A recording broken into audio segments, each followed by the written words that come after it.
Vamos a abrir nuestras Biblias ahora en el segundo libro de Reyes, capítulo 1. Y voy a situarme, no estoy haciendo una exégesis del primer libro de Reyes, ni tampoco pretendo del segundo libro de Reyes, sino que estoy rastreando los temas que tienen que ver con Elías. Elías, que es el ejemplo, es la base de lo que va a realizar futuramente Juan el Bautista ya en el tiempo del Señor Jesucristo. Pero allí en medio de la historia de Elías se cruza esta tremenda historia de Ocosías, el hijo de Acab. Acab, el rey malvado, tiene un hijo que en este momento va a presentarse en escena para que nosotros veamos su historia. Voy a leer lo que dice el segundo libro de Reyes en el capítulo 1, todo el capítulo 1 hasta el versículo 18. Les pido que lo sigan con su vista, vayan cotejando lo que dice la palabra de Dios. De todos modos aquí está siendo proyectado para que pongamos atención en esta historia escalofriante, tremenda, que se llama decadencia. Después de la muerte del rey Acab, la nación de Moab se rebeló contra Israel.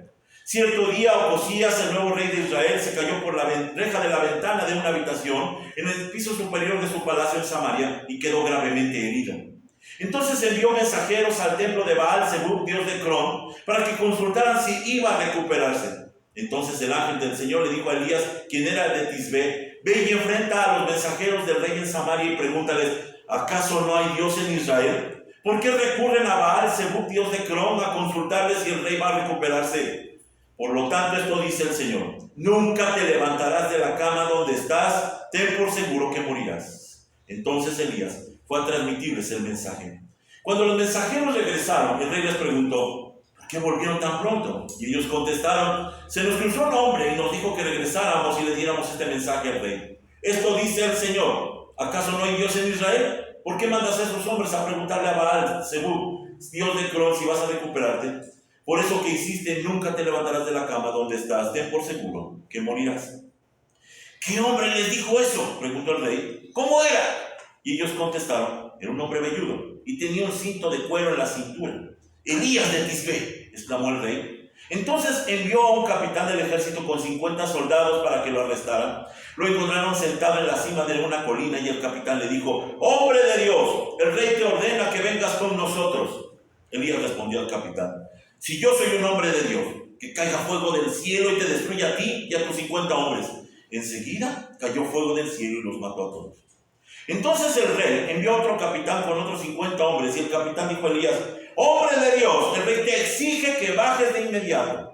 Elías respondió, si yo soy un hombre de Dios, que caiga fuego del cielo y te destruya a ti y a tus 50 hombres. Y de nuevo el fuego de Dios cayó del cielo y los mató a todos. Por tercera vez, el rey envió a un capitán con 50 hombres, pero esta vez el capitán subió a la colina, se arrodilló ante Elías y le suplicó, hombre de Dios, por favor perdone mi vida y también la vida de estos 50 siervos suyos. Sabemos que cayó fuego del cielo y destruyó los primeros 2 grupos, pero ahora le ruego que me perdone la vida. Entonces el ángel del Señor dijo a Elías, desciende con él y no le tengas miedo. Así que Elías se levantó y fue con el capitán a ver al rey. Así que Elías dijo al rey, esto dice el Señor, ¿por qué enviaste mensajeros a Baal-Zebub, dios de Cron, a preguntarle si te recuperarías? ¿Acaso no hay Dios en Israel para contestar tu pregunta? Ahora porque hiciste esto, nunca te levantarás de la cama donde estás, ten por seguro que morirás. Así que Ocosías murió como el Señor lo había anunciado por medio de Elías, dado que Ocosías no tenía ningún hijo que reinara en su lugar. Su hermano Joram lo sucedió en el trono. Esto ocurrió en el segundo año del reinado de Joram, hijo de Josafat, rey de Judá. Los demás acontecimientos del reinado de Ocosías y todo lo que él hizo están registrados en el libro de la historia de los reyes de Israel. Voy a comenzar con una cita del Salmo 46, que es una declaración frontal a las naciones que en ese momento miran con desprecio al pueblo de Israel. Y dice, por parte de David, las naciones se encuentran en un caos y sus reinos se desmoronan. La voz de Dios truena y la tierra se derrite. El Señor de los ejércitos celestiales está entre nosotros. El Dios de Israel es nuestra fortaleza. Este pasaje viene muy a modo porque cuando vamos a entrar a la historia del rey Ocosías, vemos que es un tiempo de decadencia en donde las naciones que aparentemente están progresando vienen en realidad a lo último del pináculo para comenzar un descenso vertiginoso que va a destruir todo. Aquí, cuando entramos a Segundo de Reyes, comienza entonces la historia del pueblo del norte que va a ser exterminado completamente por Asiria, llevándolos al exilio, perdiéndose la genealogía de las 10 naciones o las 10 tribus de Israel. Y entonces vemos que comienza precisamente con este pasaje que estamos por estudiar. Y es que la lamentable historia de Acab y de Jezabel no terminó con ellos, sino que siguió con sus generaciones. Ahora le toca a Ocosías, rey por parte de Acab y de Jezabel, que continúa con la apostasía. Ahora aquí tenemos que aclarar lo siguiente. Hay otro rey que también se llama Ocosías y es de Judá, del reino del sur. Pero aquí lo que es muy interesante es que ese rey Ocosías, el del sur, es también nieto de Omri. Para saber quién es Omri, es el papá de Acab, precisamente. Era hijo de Atalía, quien a la vez era hija de Acab y de Jezabel. Es decir, que nosotros estamos viendo cómo poco a poco la estrategia del maligno es ir cercando al pueblo de Israel por uno y por otro lado para lograr sus efectos. La pinza se cierra y entonces esa dinastía no solamente corrompió al poderoso reino del norte, sino que ahora va buscando también al sur. Esa es otra historia, pero vemos que la decadencia comienza precisamente con la familia de Acab y de Jezabel. Nosotros que pensaríamos que no era tan importante el tema, es sumamente importante. Ocosías, su nombre significa, se dice en hebreo, Acasillahú. Acasillahú, que significa Yahweh o Jehová ha sostenido. Esto es una ironía, porque este hombre impío, sin embargo, todavía tiene nacionalidad israelita por parte de Acab, pero también utiliza los nombres bíblicos, los nombres en hebreo. Y es una ironía porque obviamente, según lo que ya leímos en la historia, nunca confió en Dios. Desde su juventud y su tierna infancia hasta su muerte, nunca confió en Dios. Y dice la palabra de Dios que tan perverso era este rey Ocosías, que cuando él hizo una alianza con Josafat, otro rey de Judá, Dios destruyó directamente una flota de barcos mercantes. Esto lo encontramos en Segundo de Crónicas, capítulo 20. Después, para checarlo, Dios está completamente en contra de Ocosías, no solamente de Acab. Ya a Acab se le había anunciado: voy a destruir tu dinastía. Y aquí es el primer capítulo. Va sobre Ocosías para destruirlo. Ahora, ante tanta maldad, nos empezamos a preguntar: a ver, ¿por qué el pueblo de Israel no se rebeló? ¿Qué no está mirando lo que está pasando con este reinado malvado de Acab, de Jezabel y ahora de Ocosías? ¿Qué pasa? Que el pueblo parece que no hace nada, simplemente deja que esto fluya como si fuera natural. Y la respuesta es tremenda, porque Israel era rico. Económicamente les iba muy bien. En ese momento ellos están situados dentro de la parte de la cima más alta económicamente, socialmente, y nos hace ver que entonces lo que menos les importa es estar bien con Dios. Vean esta historia tan tremenda, se parece tanto a nuestra sociedad. Hoy estamos en medio de tecnologías, estamos en los mejores avances médicos, en los avances sociales, y estamos entonces en un pináculo que parece que la humanidad va progresando. Pero escuche, ya comenzó la decadencia. La decadencia se alcanza a ver en las naciones con los pensamientos que no son adecuados, con las ideas que van en contra de Dios. Y esto empieza a prender las alarmas y a demostrar que esta historia de Segundo de Reyes 1 se puede cumplir o se va a cumplir en nuestra sociedad. Es más, las iglesias hoy tienen grandes avances, tienen aparentes avances, tienen grandes progresos, la gente se llena los lugares, pero parece que este gran progreso a Dios no le emociona, sino que más bien lo ve como una decadencia. Y este tema es tremendo por esto. Este hombre reinó menos de 2 años. Y todo por una torpeza. No sé si se recargó en una celosía de la ventana y se cayó. Pero lo que sí empieza a demostrar el segundo de Reyes capítulo 1 es que ya Israel se prepara para el capítulo final de su existencia. Primeramente vamos a ver qué es decadencia. Vamos a definirlo, yo me fui a los diccionarios y dice declive, debilitamiento o deterioro. Me gustó más lo que encontré en otro lugar que decía final de un tiempo de esplendor y ponían de ejemplo el Imperio Romano. La decadencia fue lo que llevó, no las luchas que tenía contra los demás pueblos, sino dentro de sí mismo fue como entonces empezó el final de una era de esplendor. Ahora, aquí nosotros nos volvemos a preguntar, ¿pero cómo puede comenzar una decadencia si están en posibilidades políticas y económicas como nunca? Están en el momento en donde parece que todo les sale bien. Allí se cruzan, por cierto, algunas historias bíblicas como la de Jonás, como la de Amós, que vamos a ver, en donde denuncian, ellos, según el caso, denuncian acerca de esta riqueza que está aplastando, sin embargo, a los pobres. Jonás, por cierto, es un personaje muy popular en ese tiempo, porque llevó buenas noticias acerca de Israel, que recuperaría ciertos territorios, y en el momento, cuando es enviado a Nínive, dice, no, espérame, estoy aquí siendo exitoso. Aquí toda la gente me quiere, ¿cómo voy a ir a hablar con los enemigos? Esta es la explicación de lo que está pasando en ese momento. Pero entonces allí es cuando la aparente bendición no es progreso ni avance, sino que es deterioro. Mira lo que está pasando en nuestra actualidad. Vuelvo a insistir. Los avances tecnológicos, todo lo que tenemos hoy como ventaja de que lo que antes, en 20, 30 años, 50 años atrás no teníamos. Y que realmente era una aventura la vida, ahora aparentemente nos presenta la vida esta oportunidad que debemos de aprovechar. Sin embargo, siempre, para que nosotros sepamos lo que está pasando realmente en la sociedad, se ve reflejado en el arte. Y aquí yo soy especialista en esto porque me dediqué muchos años al arte y hasta la fecha. El arte demuestra lo que está pasando realmente en el fondo.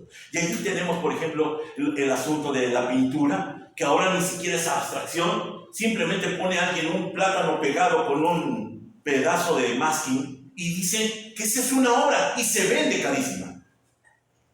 Esto es degradación, esto es decadencia. Tan solo escuchemos la música que ahora con un tum pa tum pa tum es suficiente. Con una letra denigrante, nada poética, demuestra la realidad de nuestra sociedad. No estamos progresando. La sociedad está en decadencia. El pináculo de la música, sin duda alguna, fue en los tiempos de Bach, de Vivaldi, que hacían obras simplemente inéditas, tremendas, matemáticas. Hoy no tenemos nada de eso. Y entonces nos empieza a demostrar que la caída ya ha comenzado desde hace tiempo y no lo hemos advertido, y estamos, las iglesias, yendo con este flujo, ahora con las lluvias, que va llevándose, va destruyendo todas las cosas, y la iglesia no es capaz de advertir esta situación. Allí en medio de todo esto, dice el versículo 1, y estos son los pequeños rastros de un diagnóstico que se le va a dar a Ocosías. Dice, después de la muerte del rey Acab, la nación de Moab se rebeló contra Israel. Esto no nos puede decir nada, si no recordamos que desde los tiempos de David, Moab fue parte del reino. Cuando David engrandeció el reino, una de las propiedades del reino era Moab, una gran zona detrás del Jordán. Y entonces desde aquí se comienza a mirar la caída. Y miren que estábamos hablando 4 temas anteriores acerca del juicio, y seguimos hablando de juicio porque es el gran tema profético. Y ahí es donde termina la promesa. La promesa que había sido dada a Israel. En Deuteronomio 28:7 se les había prometido, al inicio, antes de que entraran a la tierra prometida, se les había dicho lo siguiente: el Señor vencerá a tus enemigos cuando te ataquen, saldrán a atacarte de una sola dirección, pero se dispersarán por 7. Esta es la promesa. Y así sucedió. Sucedió en los tiempos de David que todas las campañas militares eran exitosas. Todo lo conquistaban, todo lo alcanzaban, todo lo podían. Podríamos decir que fue un pequeño imperio muy temprano antes de los babilonios, de los persas, de los romanos, de los griegos. El movimiento que Dios permitió estaba en las manos del pueblo de Dios. Pero en los tiempos de Ocosías ya comienza a notarse que llega la maldición. Dice en el versículo 25 del mismo Deuteronomio 28: el Señor hará que tus enemigos te derroten, tú saldrás a atacarlos de una sola dirección, pero te dispersarás por 7. Ahora es al revés. Serás un objeto de horror para todos los reinos de la tierra. Podríamos decir que cuando nosotros vamos a la historia, este es el resumen del gran llamado profético y la necesidad de arrepentimiento. Porque el pueblo de Israel se ha alejado de Dios, se ha apartado del camino, se fue en pos de los ídolos, del pensamiento ajeno, y en ese momento el resultado es destrucción, la decadencia. Sí, están siendo prósperos económicamente, sí, tienen a la mejor tecnología, pero en ese momento ya se empieza a mirar estos vestigios de esta destrucción que va dándose poco a poco. Dice allí, y se cruza esta historia, que en ese momento Ocosías, como si fuera un asunto cotidiano, se cayó de la ventana y se lastimó.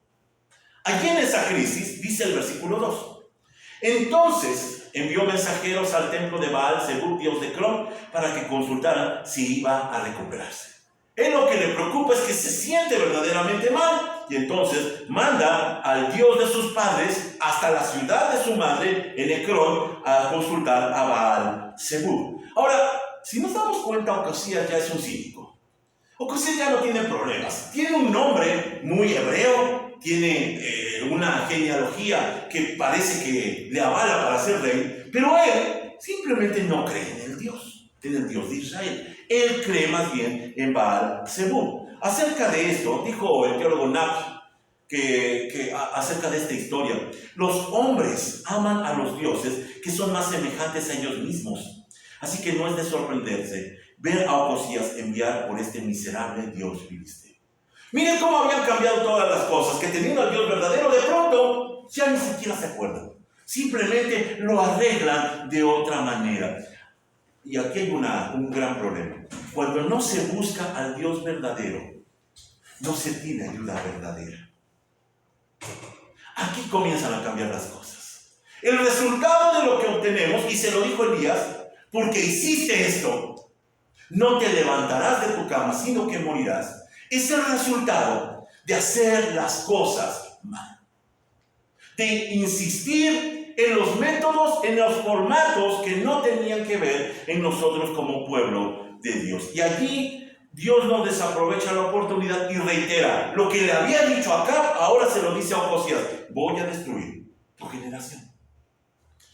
Justo en ese momento aparece Elías. Habían pasado, no sabemos cuántos años desde que Acab murió, y había proferido la profecía contra Acab de que moriría, y Jezabel también que moriría. Ahora aparece en el tiempo de Ocosías su hijo, y entonces dice en el versículo 3, y solamente me refiero a esta frase: ¿acaso no hay Dios en Israel?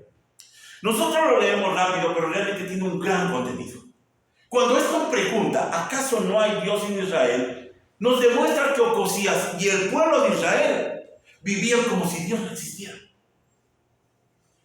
Vivían como si no fuera importante, como si fuera un mito, como si fuera una idea, y entonces preferían a Baal porque no tenía tantas exigencias como el Dios de Israel. Se empiezan ellos a mover sistemáticamente, poco a poco, para entonces alcanzar a percibir o a tener lo que a ellos les conviene, y desechan al Dios de Israel. Vive entonces como si Dios no existiera. Ya hemos hablado de la religiosidad, pero la religiosidad es la forma de evadir a un Dios santo. Sí, voy a una iglesia, pero si soy religioso, en realidad no me importa saber lo que Dios quiere de mí. No me importa saber de su santidad porque me incomoda. No me importa saber acerca de su llamado, de su labor, de sus planes, porque yo tengo los míos. Allí es donde esta forma de evangelio, de Dios tiene un gran plan para ti. No, Dios quiere destruirte para que Cristo viva en ti. Pero sin duda alguna, entonces nos demuestra que la gente se empezaba a conformar a un estilo de vida donde Dios no estaba presente y que le permitiera entonces hacer las cosas como a ellos les parecía, como a ellos les convenía. Y allí las iglesias se van transformando. Las iglesias que en un principio comenzaron muy fervorosas, con el ardor de la palabra, con el predicador dando todo por estudiar y entender la palabra de Dios, empiezan a enfriarse y empiezan a tratar temas simples, a tratar temas comunes, a tratar asuntos que no tienen que ver con la palabra de Dios y empiezan a vivir como si Dios no existiera. Es increíble decirlo, pero en las iglesias, en muchas iglesias, hay un ateísmo práctico. Hablan de la palabra, oran a Dios, adoran a Dios según ellos, pero en realidad no confían en Dios. ¿Cómo podríamos saber? La pregunta es, ¿a quién recurres cuando estás en crisis? Solamente pongamos un ejemplo. Cuando yo me enfermo, cuando sobre todo, más bien cuando un familiar se enferma, inmediatamente comenzamos las preocupaciones. ¿Y qué hacemos? Buscamos inmediatamente al médico. O al mejor médico, o al especialista, o a la institución que nos dé mejores resultados. Pocos nos detenemos realmente para decir, oye Dios, ¿y tú qué piensas de esto? ¿Qué hacemos? ¿Hacia dónde nos dirigimos? Y entre ellos, yo soy culpable. Porque la premura de las situaciones obliga a que actuemos rápido. Si nos tardamos más, se nos va a morir, se va a poner peor la cosa. Pero esto nos demuestra que a veces vivimos con Dios de nombre, pero en realidad no lo tenemos en consideración.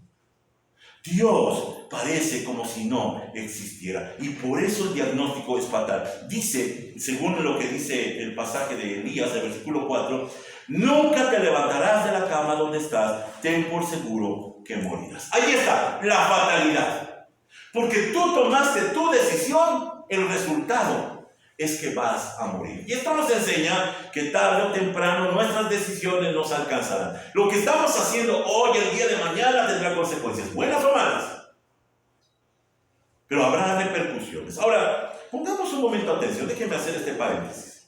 Porque este anuncio que se le da a Ocosías es una oportunidad de misericordia. ¿Qué le parecería a usted que estando enfermo se le avisara por parte de Dios? Pues prepárate porque vas a morir. ¿Qué haría? Seguramente yo llamaría a mi familia, pondría las cosas en paz con cada uno de ellos, buscaría lo más posible estar en comunión con Dios, arreglar las cosas, y eso es justamente lo que Ocosías no hace. Lo desecha. ¿Por qué prefirió buscar a Baal en lugar de al Dios de Israel? Porque no quería aceptar la realidad. Él ya se sentía mal. Y como nosotros, cuando no nos acomoda un médico y no nos gusta su diagnóstico, ¿qué hacemos? Buscamos una segunda opinión. Y si no nos gusta esa segunda opinión, pues buscamos la tercera o la que haga falta hasta que nos digan lo que queremos oír. Ahí está Ocosías. Ya sabe, se siente mal. Posiblemente ya empezaba a sentir, se me hace que de esta no salgo. Si le pregunto a Elías, pues ya sé lo que me va a decir. Mejor le pregunto a Baal. Mejor le pregunto a alguien que me diga lo que me puede llenar de alegría. Y aquí es donde nos hemos prestado a este juego perverso, predicadores, pastores, directores, ministros, los que sean, en donde nos denuncia precisamente la palabra de Dios en Ezequiel capítulo 33. Eres para ellos un entretenimiento, como alguien que canta lindas canciones con una hermosa voz o toca bien un instrumento. Ellos oyen lo que dices, pero no prestan atención a ello. A eso llegamos. Ahora la palabra de Dios no incomoda, no golpea nuestras vidas, porque la palabra está sazonada, está endulzada, para que nuestros oídos castos escuchen lo que quieren escuchar. Tú eres un guerrero, tú eres un valioso, eres valioso para Dios. No somos valiosos para Dios.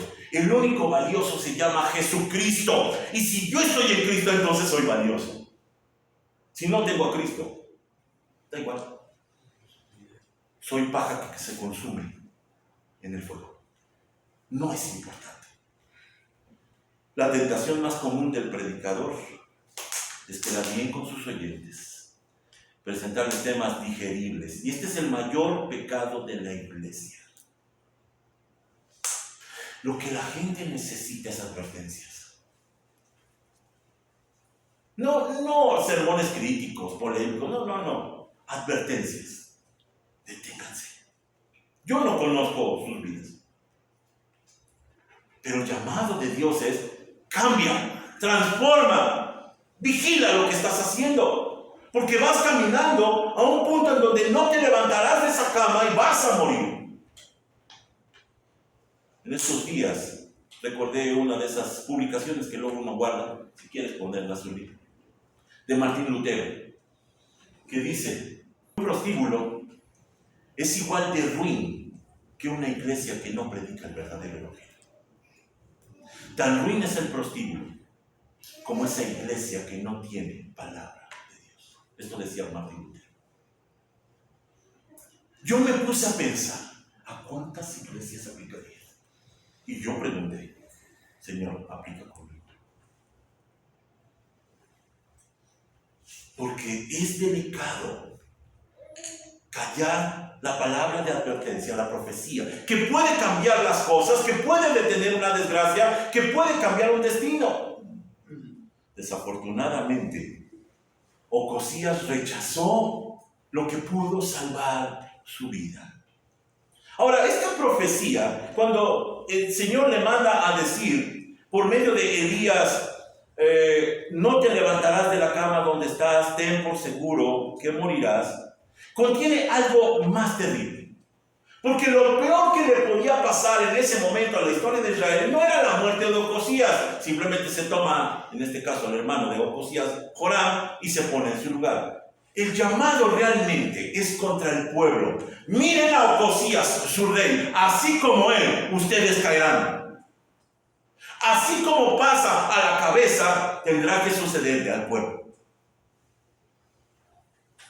Y esto entonces se convierte en un asunto más delicado, porque Dios está buscando establecer en las vidas, en los oídos, en los pensamientos de los israelitas, que es necesario transformar las cosas antes de que venga el capítulo final de destrucción. Ahora, cuando vemos los líderes caer, ¿cuántos pastores han caído? Y podemos estar a favor o en contra de ser restaurados o no. Lo que es cierto es que eso nos avisa que también puede ser nuestra historia.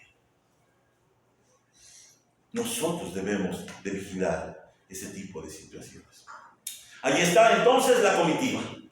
Va a buscar el consejo de Baal, Zebub, y Dios siempre, gloria a Dios, siempre destruye los planes de los malos. Ahí es donde Elías de Tisbé se aparece. Y dice entonces en el versículo 7 y 8. Se nos cruzó un hombre, porque se regresaron pronto, y nos dijo que regresáramos. ¿Cómo era? Y ellos responden: era un hombre velludo. Ojo, quiere decir con ropa hecha de pelo. Y tenía un cinto de cuero en la cintura. Elías de Tisbé, exclamó el rey. Esto nos demuestra algo. Ocosías sí conocía a Elías. No había pretexto como para decir: no, pues es que no sabía yo a quién recurrir. No sabía qué hacer, no sabía cómo manejar esta situación, y entonces condena a Ocosías y también al pueblo de Israel, que no está buscando a Dios. Ahora déjenme detenerme otra vez en el tema del vestido, porque es muy interesante. Porque en este momento, cuando describe a este personaje, a Elías, lo describe de esta forma. Esa forma de vestir era un mensaje para Israel. No solamente Dios enviaba palabra, sino que también mandaba a un personaje muy especial. En este caso, Elías y después Juan el Bautista van vestidos de la misma forma, y esto va a contrastar con una sociedad en opulencia, en riqueza. Miren lo que dijo, por ejemplo, Amós en el capítulo 4, versículo 1, a esa sociedad de la que estamos hablando. Escúchenme ustedes, vacas gordas que viven en Samaria. Ustedes, mujeres que oprimen al pobre y aplastan al necesitado y que les gritan siempre a sus esposos: tráiganos otra bebida. El profeta Amós dice, por cierto, en Reina Valera 60, vacas gordas de Basán. enriquecidas, unas matronas tremendas, llenas de joyas, borrachas, embebidas. Sin duda alguna demostraba no que estaban progresando, sino que estaban decayendo. Ellas se sentían lo mejor de lo mejor de la sociedad. Y allí entonces se cruza este hombre simple, desaliñado, y demuestra que la austeridad es la marca de consagración a Dios. Mire cómo lo define, por ejemplo, el apóstol Pablo en Romanos 13:14. Dice así: más bien, vístanse con la presencia del Señor Jesucristo y no se permitan pensar en formas de complacer los malos deseos. Otro pasaje, por ejemplo, Pedro, léalo conmigo por favor. Primera de Pedro 3, dice, aquí está en la pantalla: no se interesen tanto por la belleza externa, los peinados extravagantes, las joyas costosas o la ropa elegante. En cambio, vístanse con la belleza interior, la que no se desvanece, la belleza de un espíritu tierno y sereno, que es tan precioso a los ojos de Dios. Este es el llamado, ahora en el Nuevo Testamento, a no copiar el mismo estilo del mundo. Elías ahora es la propuesta de moda. No para ir desaliñados en el mundo, sino que Elías viste como un símbolo de arrepentimiento. Justo lo que necesitaba el pueblo de Israel. Justo lo que no quería el pueblo de Israel. Ahora, los vestidos de las iglesias, y no me refiero al vestido físico, es aquel que promueve la importancia de las personas que asisten allí. Y van presumiéndose unos a otros el automóvil que dejaron estacionado, la marca de bolsa que pueda tener la hermana, el reloj que tenga el hermano, el traje cortado a la medida, yo no sé. Pero no se viste de la humildad de arrepentimiento que Jesucristo es lo que proclama por medio de sus profetas, sea Elías o sea Juan el Bautista. Así que vemos entonces que el mensaje no solamente es hablado, sino es actuado. Les manda un personaje sumamente especial. Pero, como ya vimos, Ocosías no estaba dispuesto a aceptar lo que la profecía de Elías y lo manda a arrestar. Aquí va la segunda parte de esta historia. Y la primera pregunta que yo me hice cuando estaba estudiando es: ¿por qué 50 hombres para capturar a un profeta? Es muy posible que el profeta ya estaba anciano, ¿eh? Así que 50 hombres, un regimiento completo, se me hace excesivo. Pero aquí vemos que Ocosías está muy molesto por esto. Ocosías verdaderamente está dispuesto a destruir lo que se le opone, lo que le incomoda. Y allí entonces vemos que el primer grupo se presenta hasta donde está Elías, aparentemente en un monte, y le gritan: ¡hombre de Dios! El rey te ordena que vengas con nosotros. Lo que no alcanzamos a ver es que aunque el capitán reconocía la virtud de Elías, estaba cumpliendo una orden inmoral de Ocosías. ¿Qué haces allí, capitán, con tus 50 hombres? Ven aquí porque nosotros te lo ordenamos. Vean la vanidad. Vean esta forma de ser en donde nominalmente creen en Dios, pero no en la práctica. Le llaman hombre de Dios, pero sin embargo lo van a arrestar. No coincide con el pensamiento práctico del creyente. Y esta es la característica del infiel pueblo de Israel. Porque esos 50 hombres vienen de ese pueblo precisamente. Y esos hombres son representativos de lo que todo el pueblo piensa. Sí, ¿sabes qué? Hay que acabar de una vez con ese profeta tan incómodo. Hizo descender del fuego del cielo. Y sí, aparentemente hizo un gran espectáculo. Pero sabes que ya nos tiene hartos. A nosotros nos va bien. Que nos deje en paz. Llegaron creyendo que tenían el control sobre el profeta, pero ¿saben qué? Implícitamente estaban demostrando que querían tener control sobre Dios. No, nosotros te vamos a decir cómo serán las cosas. Y aquí están las iglesias. Las iglesias ponen un formato, ponen una estrategia, y si usted la cumple, entonces pertenece. Si usted se alinea, entonces podemos considerarlo parte nuestra. Ahora que está de moda el decreto o declaro que las cosas van a ser así. Hace poco pasó lo que pasó con Julio Melgar, ¿se acuerdan de esa historia? Este cantante famoso de alabanzas. Y ahí están los videos. Personas que están declarando y dicen de esta forma: no vamos a aceptar un no por respuesta, y que lo matan. Cáncer, lo acabó. No quieren aceptar lo que Dios hace. Hombre de Dios, el rey te ordena que vengas. Y eso es lo que se está haciendo en la iglesia. Dios, te ordenamos que cumplas con lo que nosotros tenemos establecido, porque tenemos un programa, porque tenemos una fe, una denominación, una iglesia. Tenemos que cumplir con eso. ¡Wow! Ahora, el nuevo movimiento reformado, que comenzó con sola escritura, ahora es sola confesión. Esto pues está de apoyo nada más. Esto no es importante. La cosa es que se cumpla lo que nosotros tenemos establecido. Sana doctrina. Dice el versículo 10. Elías respondió al capitán: si yo soy un hombre de Dios, que caiga fuego del cielo y te destruya a ti y a tus 50 hombres. Y enseguida cayó fuego del cielo y los mató a todos. Ahora, esta respuesta sorprende a todos. ¿Qué pasó aquí? ¿Por qué esta forma de ser? ¿Por qué ser tan duro con estos?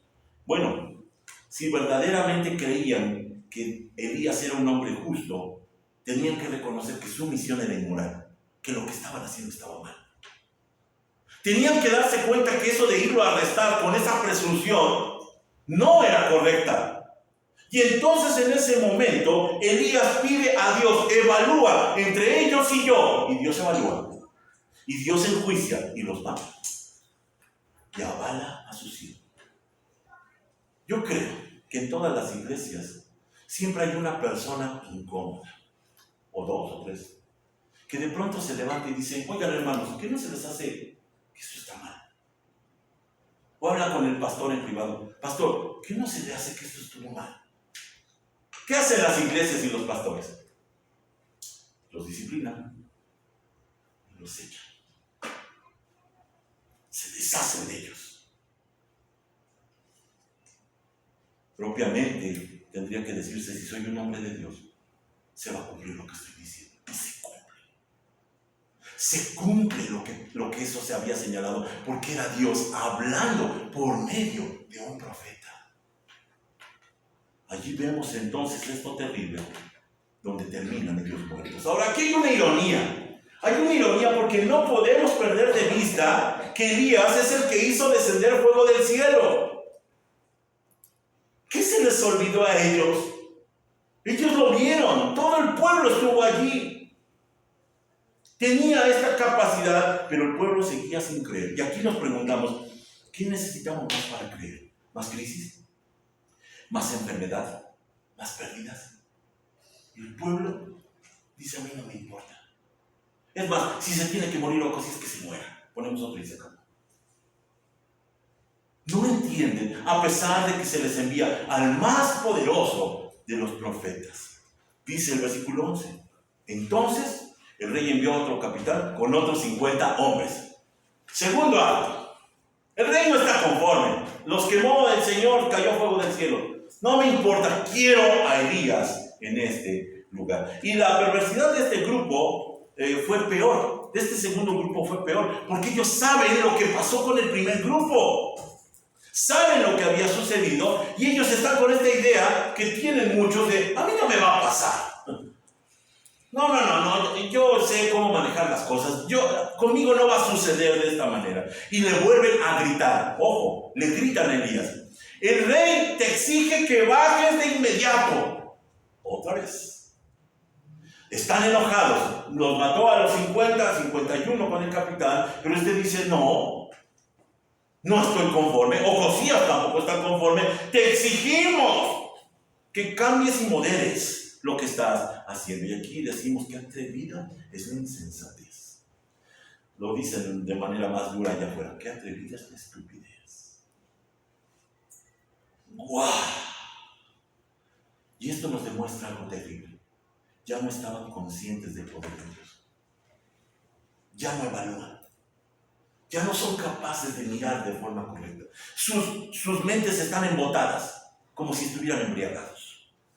En ese momento estaban tan acostumbrados a sus ídolos, a su religiosidad, que hicieron las cosas como siempre. Surge la tercera vez. Ocosías no está conforme, manda a otros 50 soldados. Pero aquí hay un cambio. Dice el versículo 13, pero esta vez el capitán subió a la colina, se arrodilló ante Elías y le suplicó: hombre de Dios, por favor, perdone mi vida y también la vida de estos 50 siervos suyos. ¿Qué es lo que no contiene esta frase? La orden de vámonos. Ellos cumplen con el mandato de Ocosías, pero no se atreven a decirle: háganos el favor de acompañarnos. No. Ellos dicen: creemos que tú eres un hombre de Dios. Y se inclinan delante de él y le ruegan: tenga misericordia de nuestras vidas. ¡Qué cambio! Esto demuestra entonces en ese momento que estos son verdaderos creyentes, o cuando menos el capitán. Hay un dicho mexicano que dice: en la forma de pedir está el dar. Y en ese momento, Ocosías y los capitanes que habían actuado como si Dios no fuera importante, demuestran lo que está sucediendo a nivel general social. Eso es lo que piensan en todos lados. El pueblo ya no le importa lo que diga Dios, y mucho menos lo que diga su profeta. Aquí nos preguntamos de manera rápida: ¿por qué Ocosías mandó a llamar a Elías? Cabe la posibilidad de que lo estuviera mandando a llamar por el hecho de que posiblemente pensara que lo había maldecido. Así que lo que está pensando: voy a obligarlo a que se retracte de la maldición. Es posible, no lo sabemos. También podría ser que fuera para castigarlo y terminar de una vez con el enemigo de la familia. Es posible. Tal vez el clamor de todo el pueblo era: ¿hasta cuándo vas a permitir que se nos vengan a meter este tipo de personas? ¿Se acuerdan de lo que se le dijo a Amós? Ese hombre que no era profeta ni hijo de profeta, y que se le dijo: ve y lleva mi mensaje. Uno de sus profetas de Israel, uno de los falsos profetas, le dijo: vete de aquí, vidente. Aquí no haces falta, no cabes aquí. Este era el pensamiento de Israel. Incomodaba entonces a los fieles súbditos y querían destruir seguramente esa palabra. Termina diciendo el versículo 16, cuando ya por fin el ángel del Señor le dice a Elías: ve con ellos, yo voy a estar contigo. Y miren lo que pasa, versículo 16. Así que Elías dijo al rey: esto dice el Señor: ¿por qué enviaste mensajeros a Baal-Zebub, dios de Ecrón, a preguntarle si te recuperarías? ¿Acaso no hay Dios en Israel para contestar tu pregunta? Ahora, porque hiciste esto, nunca te levantarás de la cama donde estás. Ten por seguro que morirás. Miren cómo llama a Dios hombres poderosos que no se acortan ni se callan. Le dice exactamente lo mismo que le había mandado a decir desde el primer mensaje. Se lo dice en su cara y añade esto: porque hiciste esto, precisamente por eso vas a morir. Dice el versículo 17. Así que Ocosías murió como el Señor lo había anunciado por medio de Elías. Dado que Ocosías no tenía ningún hijo que reinara en su lugar, su hermano Joram lo sucedió en el trono. ¿Qué pasó? Que se cumplió la profecía de Elías. Sí, era un varón de Dios. Sí, se tenía que suceder todo lo que había dicho. Déjenme concluir. Cuando estamos viendo esta historia de decadencia, hay 4 puntos que nos dejan ver cómo viene para menos. Ocosías en Israel se hizo evidente su decadencia, en primer lugar, al rebelarse Moab.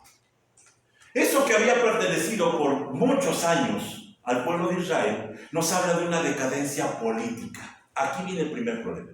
Y ustedes saben que cuando un pueblo va a ser destruido, empieza desde allí, desde la cabeza. Ahora nuestro vecino del norte parece que ya está teniendo este resultado. Desde la cabeza. Decadencia política. 2. Caerse torpemente de una ventana. Esto habla de una decadencia personal. Nosotros podríamos decir, pero es algo cotidiano, es algo común. Sí, pero en este caso, de forma literaria, el escritor lo está utilizando para demostrar toda la decadencia que viene enseguida, con hombres torpes, que no saben cuidarse a sí mismos, y mucho menos al pueblo. Tercer lugar, desestimar a Elías y por consecuencia a Dios. Y esto habla de una decadencia espiritual. Ya han perdido todo vestigio de fe. Ya han perdido todo aquello que los definía como el pueblo de Dios. Y estaban listos para ser destruidos. Y cuarto lugar, no tener un hijo heredero.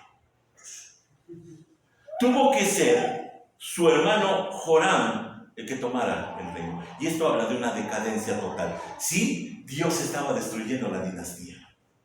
Se estaba cumpliendo la palabra de Dios.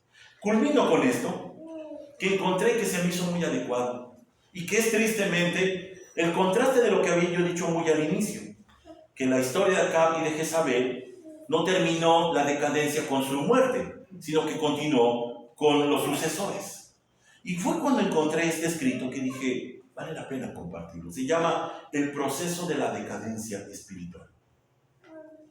Vea si no es cierto. Para los abuelos, la fe fue una experiencia vital. Ellos no podían pensar en su vida sin estar en las cosas de Dios. Ellos tenían que estar en la iglesia. Ellos tenían que estar embebidos en alguna actividad espiritual. Mira el cambio. Para los padres, la fe fue una herencia preciosa. La alcanzaron a aquilatar. Dijeron, lo mismo que hicieron nuestros padres, ahora nosotros lo hacemos. Pero el cambio se da en el tercer punto. Para los hijos la fe era una conveniencia. Sí, vamos a la iglesia para que no estén molestando a mi papá. Para que no estén molestando a los de la iglesia. Y mira el resultado. Para los nietos la fe es un fastidio. Decadencia. Me pongo a pensar, ¿Dios tendrá algún plan de salvación para evitar esto? La respuesta es sí. Siempre la ha tenido. Pero depende de este punto, y a lo mejor va a ser crítico decirlo así. Después de este tema, si continuamos con las mismas prácticas, el Señor dice, ten por seguro que morirás.